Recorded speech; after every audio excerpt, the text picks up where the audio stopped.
세계무역기구 WTO 차기수장에 유명희 산자부 통산본부장 등 8명이 출사표를 던졌습니다. WTO 사무총장 후보 등록이 마감된 것인데 후보 등록이 예상보다 굉장히 많이 됐습니다. 당초 이날 오전까지 한국과 아프리카 후보의 대결로 치러질 것으로 예상됐으나 접수 마감을 불과 몇 시간 앞두고 유럽 국가에서 후보를 내면서 결과를 예상하기 어렵게 된 것입니다. 그런데 이 과정 가운데 일본은 모태기 외무상이 직접 적극적으로 관여하겠다며 방해의 뜻을 밝히기도 했습니다. 각종 일본의 언론들의 보도를 봤을 때 어떻게든 한국발 WTO 총장을 막으려는 기색이 역력합니다. 과연 일본이 내세우는 방해 전략은 어떤 것이며 그것이 실제 만만치 않다고 하는데 무엇인지 살펴보겠습니다. 또한 한국은 어떻게 이러한 위기를 벗어나서 사무총장에 가까워질 수 있을지 대응책도 보겠습니다. 첫 번째, 일본에 맞서는 한국의 전략. 우선 한국은 이번 WTO 입후보가 지금까지의 총장 도전 중에서 가장 유리한 것이 아닌가 생각됩니다. 한국은 이번이 세 번째 WTO 사무총장 도전으로 중견국 지위를 강조하며 표심을 공략한다는 계획입니다. 이해관계가 첨예한 미국과 중국, 유럽 사이에서 중립적 역할을 할 수 있고 선진국과 개발도상국 사이에서도 중재자 역할을 할 수 있다는 논리입니다. 특히 유명희 본부장은 25년간 통상 외길을 걸은 전문가라는 점, 최근 코로나19 사태 진화 과정에서 전 세계적으로 여성 리더십이 주목받은 점도 공략 포인트로 잡을 수 있습니다. 유명희 후보는 이 같은 점을 알리기 위해 다음 주 정부 대표단과 함께 WTO 본부를 찾을 예정입니다. 이와 같이 여성 후보라는 자체가 전 세계적으로 돌아가며 회장을 맡는 국제기구에서 유리한 가운데 아프리카 출신 후보인 나이지리아의 응고지 오콘조 이웰라 세계 백신 면역 연합 이사회 의장이 유력 후보로도 꼽히고 있습니다. 오콘조 이웰라 의장은 나이지리아에서 재무장관과 외무장관을 지냈고 세계은행 전무를 역임하는 등 다양한 경력을 쌓아왔습니다. 특히 최근 코로나19 사태 속에서 가비를 이끌며 WTO가 자리한 스위스 제네바에서도 인지도를 높였다는 점이 강점으로 꼽힙니다. 가비 본부도 제네바에 있습니다. 더욱이 그간 아프리카에서 WTO 사무총장을 배출한 적이 없는 데다 여성이 이 기구에서 최고위직에 오른 적이 없다는 점도 유리하게 작용할 수 있다는 평가가 나옵니다. 결국 한국의 유명희 통상본부장은 무역 통상 분야의 외길만 걸어온 전문가로서 응고지 가비 이사장의 경우 다양한 국제기구의 경험과 아프리카 출신 WTO 총장이 아직 안 나왔다는 점으로서 2파전이 예상되었었습니다. 그런데 유럽에서 후보군들이 쏟아져 나오며 치열한 WTO 총장이 되기 위한 장정이 시작된 것입니다. 특히 일본은 한국과 수출규제 소송 등을 앞둔 상태로 한국 후보는 부적격이라며 전략을 준비 중입니다. 두 번째, 일본의 WTO 한국 총장 저지 전략. 일본은 한국이 WTO 총장이 돼서는 안 되는 이유를 적극적으로 관련국에 전달할 것으로 전해지고 있습니다. 역시 핵심 사안은 미국을 설득하는 것입니다. WTO에서 미국의 입김은 가장 강하기 때문에 미국만 일본의 편을 들어 한국 후보를 밀지 않고 다른 나라를 지원하게 한다면 상당한 효과가 나옵니다. 그런데 미국도 일본 말을 무턱대고 들어주면서 한국을 밀어낼 수는 없는데 무엇으로 설득하냐는 것이 관건입니다. 하지만 최근 일본의 행보를 보면 어렵지 않게 미국이 신경 쓰지 않을 수 없는 의견을 낼 것으로 보입니다.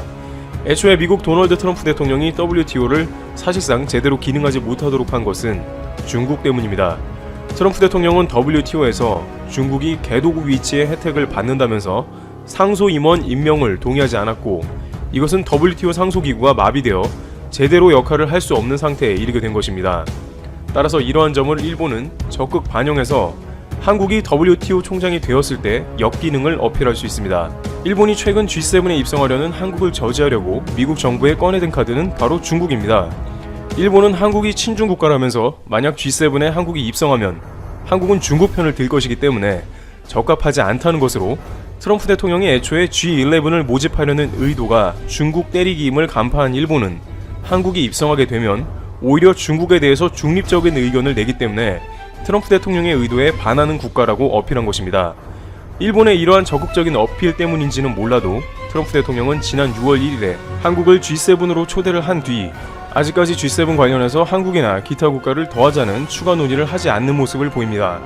물론 코로나로 인해서 9월에서 10월 정도에 G7 회의를 미국에서 오프라인으로 개최하는 게 어렵겠지만 미국으로서는 일본이 하는 주장에 대해서도 어느 정도 신경을 쓰지 않을 수 없었지 않겠냐는 추측도 됩니다. 게다가 미중 무역 전쟁으로 인해서 트럼프 대통령은 계속해서 WTO의 중국 위치를 문제 삼아 왔습니다. 그렇다면 일본은 이번에도 비슷한 논리를 들어서 만약 한국이 총장이 된다면 중국의 WTO 개도국 위치는 여전히 유지될 가능성이 크지 않겠느냐, 왜냐하면 한국은 친중국가이기 때문이다는 논리를 펼 것입니다. 그렇게 되면 미국은 중국 때문에 WTO에서 각종 파열음을 내고 있는데 한국을 밀어주기 어렵게 됩니다. 또한 이 주장을 좀 더 정당하기 위해서 한국뿐 아니라 아프리카 국가들도 1대1로 자금이 들어간 친중 국가라며 한국과 동시에 친중 프레임으로 묶어서 WTO 총장의 부적합으로 설득한다면 좀 더 그럴듯해지는 것입니다.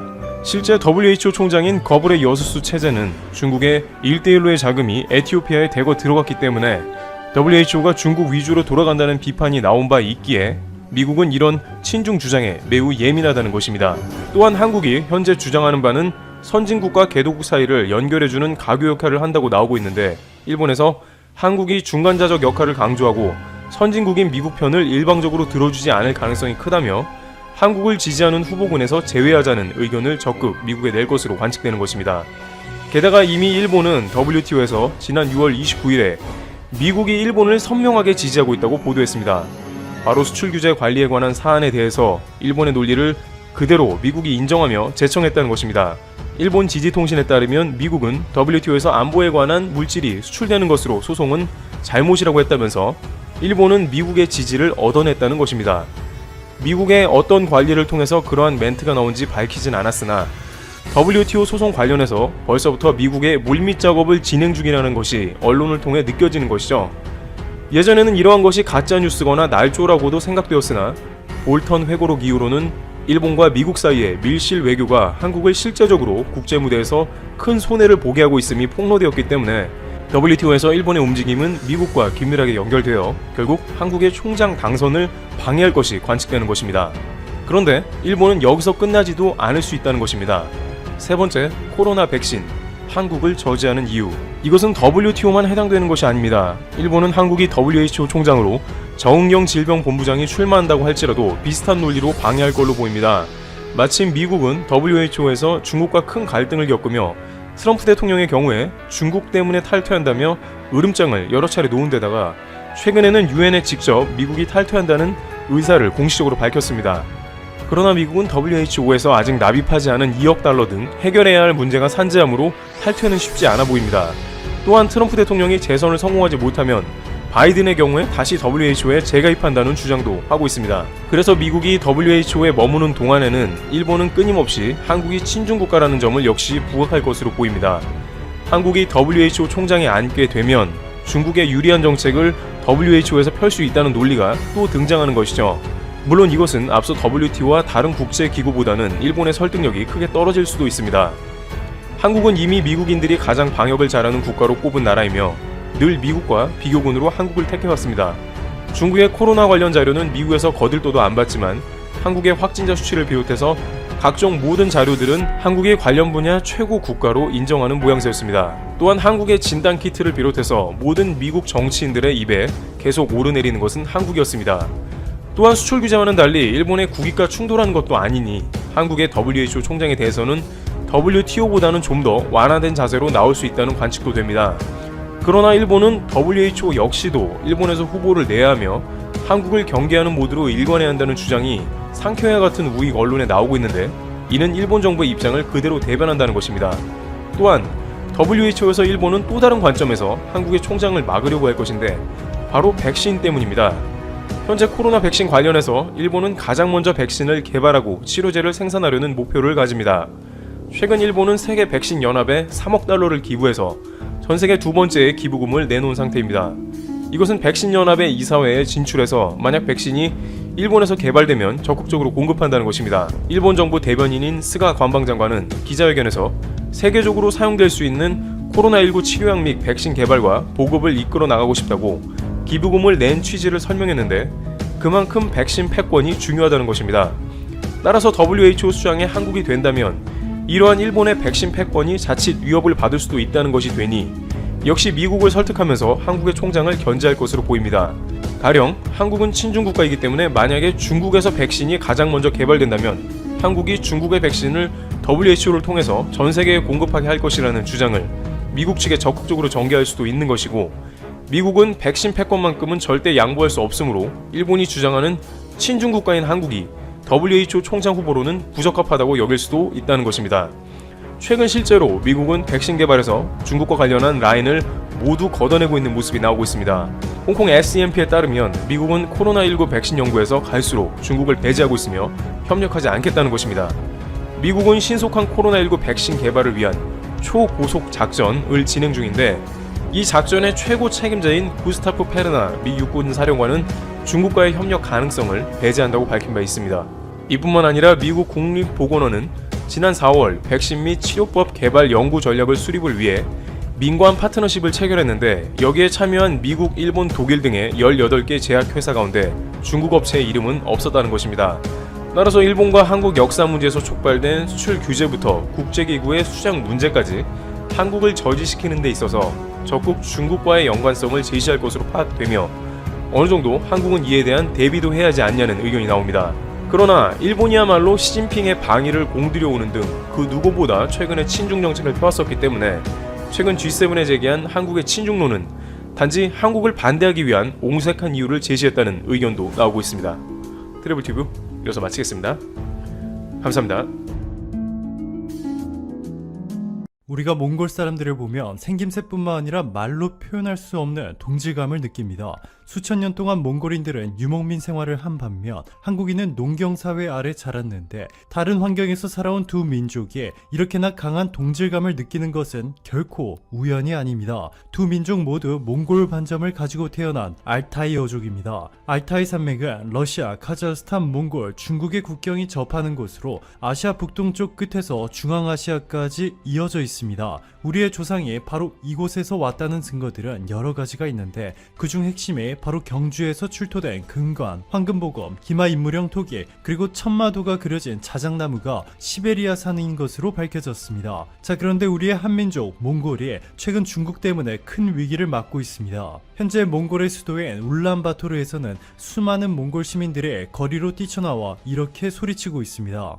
중국 공산당은 내몽골에서 문화학살을 중단하라 라고 말이죠. 심지어 미국 백악관 홈페이지에 청원 코너에서도 같은 내용이 올라왔는데요. 내용을 보시면 중국 정부는 2020년 9월부터 몽골의 강제적인 변화를 시도해왔다. 몽골 학교의 초등교육과 언어, 몽골어를 없애고 중국어를 가리키려 한다. 학생과 학부모가 몽골어를 지키기 위해 중국의 정책에 반대했을 때 그들은 경찰과 당국에 의해 지역에서 쫓겨났다. 중국은 인권 침해, 세계유산 침해, 헌법상의 위반을 저지르고 있다. 호소하고 있습니다. 청원에 동의한 사람이 10만 명이 넘을 경우 백악관이 공식 입장을 내놓아야 하는데 이미 가뿐히 넘겼습니다. 사건의 발단은 이렇습니다. 지난 7월 내몽골 교육청이 가을 학기부터 이중 언어 교육을 도입하겠다고 발표했는데 좋게 표현해서 이중 언어 교육이지 사실상 몽골어 사용을 줄이고 중국어 사용을 대폭 확대 적용한 정책입니다. 총 3단계로 구성된 정책인데요.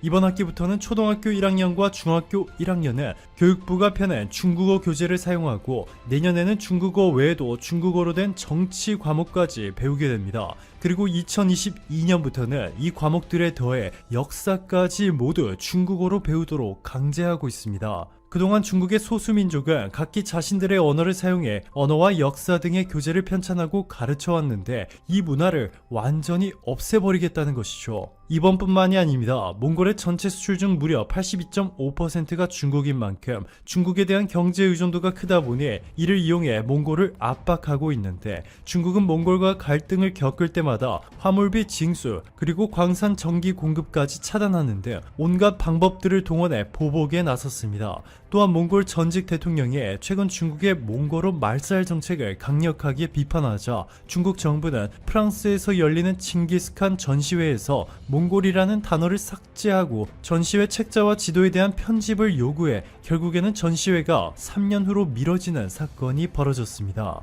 칭기스칸은 아직까지도 모든 몽골인들의 영웅인 만큼 몽골인들의 자존심을 완전히 짓밟아버린 행위죠. 이렇게 오랫동안 중국에 시달려온 몽골이 엄청난 결단을 내리기 시작했습니다. 최근 몽골에서는 그동안 오랫동안 논의되어온 한국-몽골 연합국가 설립에 대해 매우 긍정적으로 검토하고 있는 것으로 전해졌습니다. 비록 땅은 떨어져 있지만 하나의 경제체제와 정치제도로 일원화시킨다는 것인데 몽골은 주변국인 중국과 러시아와는 달리 아시아에서 손꼽히는 민주국가이기 때문에 가능한 일입니다. 게다가 몽골의 면적은 156만 제곱킬로미터로 대한민국의 15배가 넘는 크기를 자랑하지만 인구수는 318만 명으로 경제 발전의 기회가 부족한 상황입니다. 이 때문에 비슷한 문화를 가지고 있으면서도 세계 최고의 기술력과 거대 자본을 보유한 국가의 도움이 절실한데요. 몽골 입장에서는 한국이 완벽한 파트너입니다. 이에 몽골 지도부가 한국-몽골 국가연합론을 제시했다는 놀라운 소식이 전해졌습니다. 한국이 몽골을 흡수합병하는 방식으로 경제 대국인 한국에 엄청난 규모의 영토에서 대국을 세울 가능성에 전 세계의 이목이 집중되고 있습니다. 이미 몽골 지도부 내에서는 오래전부터 길게는 수십 년의 시간을 두고 한국과 우호적인 관계를 증진시키면서 국가연합을 추진할 필요가 있다 라는 구상이 제기되어 왔는데 최근 들어 더 심도 있고 진지하게 논의가 시작된 것으로 전해졌습니다. 몽골을 흡수해 연합국이 설립되면 한국 입장에서도 그야말로 잭팟입니다. 경제적인 측면만 놓고 본다면 북한과 통일했을 때보다 훨씬 더 큰 경제적 이익이 예상되고 있는데요. 그 이유는 몽골이 세계 10대 자원 부국이기 때문입니다. 몽골은 구리 매장량 세계 2위, 석탄 매장량 세계 4위, 몰리브덴 매장량 세계 11위로 지하 광물 자원이 풍부하고 특히 중국이 유일하게 미국을 압박할 수 있는 휘토류, 전 세계 휘토류의 16%가 몽골에 묻혀 있습니다. 네이디듐, 프라세오디듐, 란탄, 이토듐, 가톨리듐 등의 휘토류는 하이브리드 자동차, 배터리, 스마트폰, 반도체, 디스플레이 등 모든 첨단 산업에서 사용되는 핵심적인 존재인데 중국이 전 세계 점유율 57.7%를 차지하고 있다 보니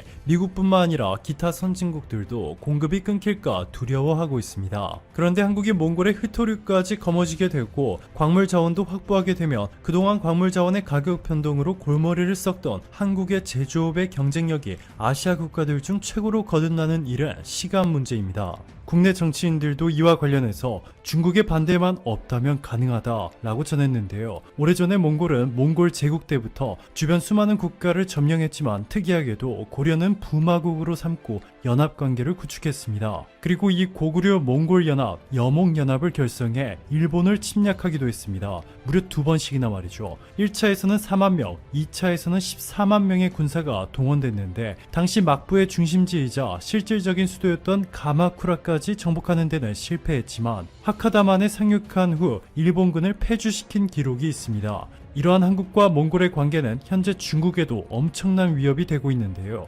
내몽골 탄압뿐만 아니라 위구르족 탄압까지 세계적인 논란거리로 번지면서 미국은 소수민족 인권 탄압에 관여한 중국 공산당 최고위 간부 3명에 대한 제재를 단행했습니다. 천취안고 신장 위구르 자치구 당서기를 비롯해 주하이룬 신장 정치법률위원회 서기 그리고 왕민상 신장공화국 서기, 이중 천취안고 당서기는 시진핑 중국 국가주석의 신뢰를 받는 충성파이기 때문에 중국의 전면 선전포고를 한 것이나 다름이 없습니다. 미국의 이러한 강도 높은 압박에 호주, 영국, 덴마크, 독일, 프랑스 등 22개국이 참여하면서 대중국 압박 수위가 점점 더 높아지고 있는데요. 일부 전문가들은 자칫 잘못하면 위구르와 내몽골 등 중국 소수민족들이 이번을 계기로 독립을 실현할 가능성에 무게를 두고 있습니다. 게다가 무엇보다 이미 몽골 내에서 한국 기업들이 놀라운 수준으로 시장을 선점해버렸고 몽골인들 사이에서 한국에 대한 이미지가 이례적인 수준으로 좋은 상황입니다. 2016년 7월 28일 몽골에 이마트 1호점이 들어섰고 1년 뒤 2호점, 지난해에는 몽골 내 마트 중 최대 규모의 이마트 3호점을 설립했습니다.